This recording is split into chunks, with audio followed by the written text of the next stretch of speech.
Well, I'm amazed at how cheap these things are getting. Just a few years ago, you'd be lucky to get a smartphone with 3 gigabytes of RAM at like $40 or $30. And today, we've got the Samsung Galaxy A14 5G that has 6 gigabytes of RAM, a 6.6-inch FHD Plus LCD display just for $59.88. Now that's just a little shy of $60 basically, and this is available at Walmart right now on Straight Talk.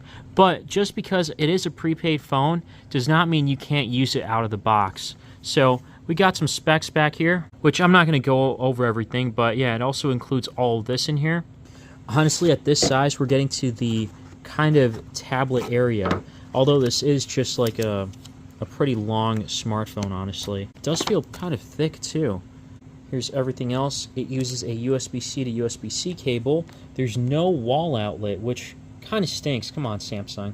Well, actually, at the same time, for the price, I can't really complain too much, just to be fair. So yeah, there is a SIM pin as well here. Alright, so here's the smartphone itself. On top, we've got a speakerphone, no headphone jack on here. We got the volume keys on the right side, power button. This looks like it could be a fingerprint scanner too. On the bottom, oh, there's the headphone jack. Thankfully, we've still got one here. USB-C port, there's a speaker grill, and then on the left side, there's SIM slot, and this is what it looks like. I'm just hiding the SIM there. The back is made of like this texturized yet cheap plastic, so not too surprised there. And there's a flash here, as well as 3 rear cameras. And then on top here, we've got the front-facing camera as well as a speakerphone. So this camera looks really nice. A little better than the average Joe from what I've seen. This is actually kind of impressive, whether it be the post-processing, the beauty filter that's on here, whatever it may be. It just does a wonderful job. And the one thing is you got to stay still. Otherwise, it's going to come out pretty weird. Like, look at my eye here. Just because I was looking up and down quite a bit in that, like, short span, it kind of messed things up. So let me just take one more here just to confirm. Yep, that is a lot better. And the rear camera is also pretty good. This is easily the best camera, I want to say, that I've seen on a budget prepaid smartphone like this.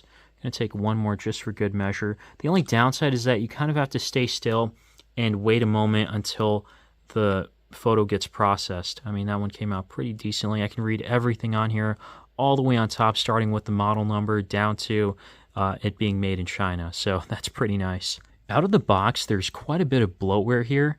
I guess some of the stuff was downloaded, and thankfully, right after connecting to the internet, thankfully they can be uninstalled if need be. So that's nice, but there's some apps you're stuck with, like the Galaxy Store. It looks like out of the box, there's not too much space. 35% of it is already used right after you start this up. And after uninstalling most of the bloatware, you free up about 5% more. Almost 2 gigs was saved here. That's pretty interesting. Yeah, that's one downside about Samsung is their bloatware, and it can kind of hold back this from performing smoothly. Now, 6 gigabytes of RAM might be enough here, and I know it doesn't sound like much, but again, for the price, it's really impressive right now. So looking at the software info here, we do have Android 13, and the One UI core is 5.1, so not too bad. This does get relatively bright. The screen is also nice itself, and it's laminated. It feels sharp. Everything looks great on here. I love the Samsung screens because they're nice and oversaturated. It might look unrealistic at times, but you know, this one is fine with me so far. GSF, GMS, and vending. Okay, so videos can be played at 1080p. That's not a problem. The speaker is kind of tinny. It can easily be covered with one finger, so that's the other downside.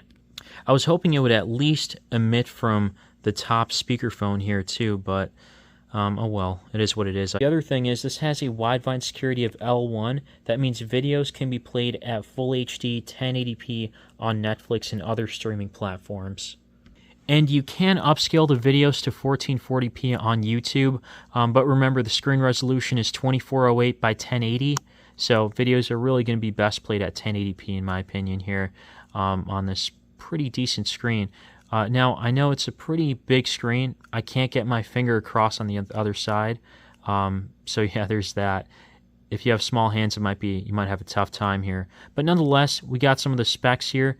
The CPU is an MT6833 octa-core processor. Well, I should say 33V-NZA octa-core processor with a ARM Mali G57 MC2 GPU. So that doesn't sound too high or anything. There's no problem when doing basic tasks here. Everything's pretty smooth, and you can even multitask relatively easily because of this having 6 gigs of RAM, but you will start to notice a little bit of slowdown and maybe even stutter. Actually, I haven't really noticed stutters here, but you might just notice a little bit of lag when just multitasking here.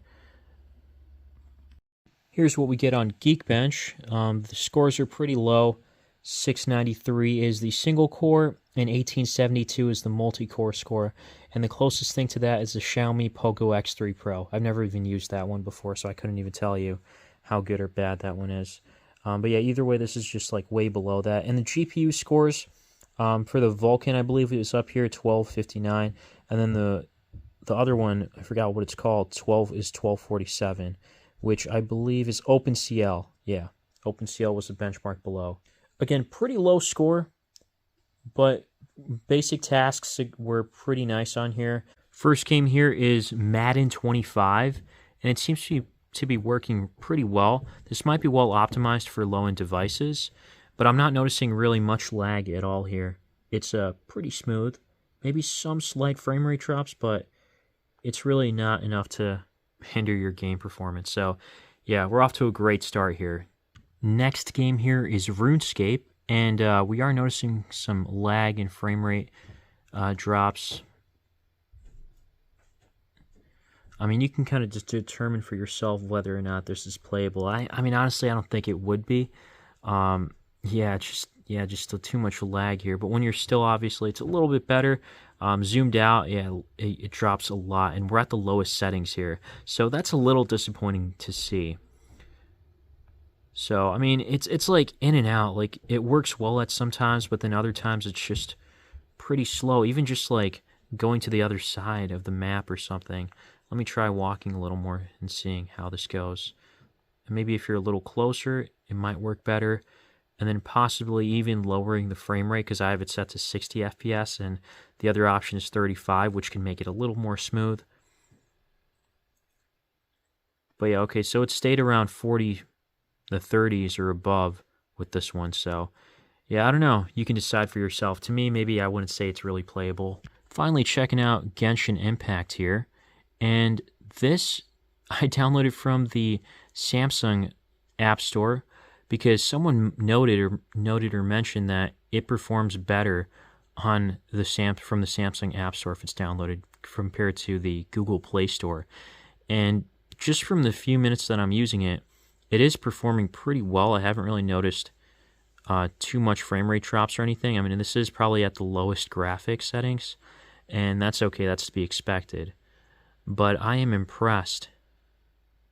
So yeah, this can handle some games here. Unfortunately, RuneScape was not that well. Maybe this is a little better optimized. I am starting to notice a little bit more frame rate drops, but probably not enough to be too much of a deal breaker.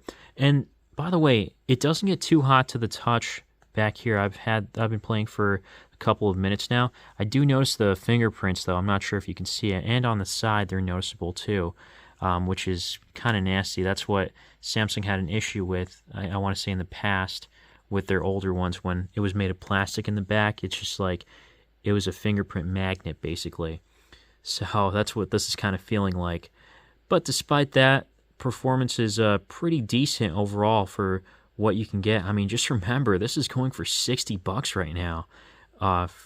And I can't tell you how impressed I am with that.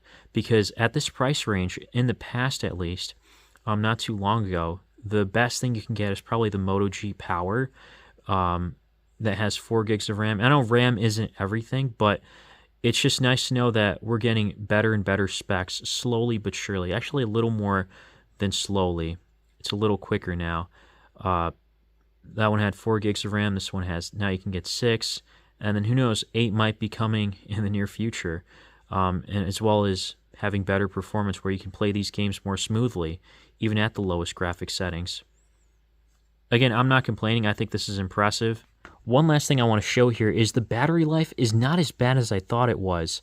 Now, I had Genshin Impact running for just like 2 hours of on-screen time or 55 minutes. Now, this was really when it was downloading. I just left it on, and then I think I turned the brightness down almost all the way. But take that how you will.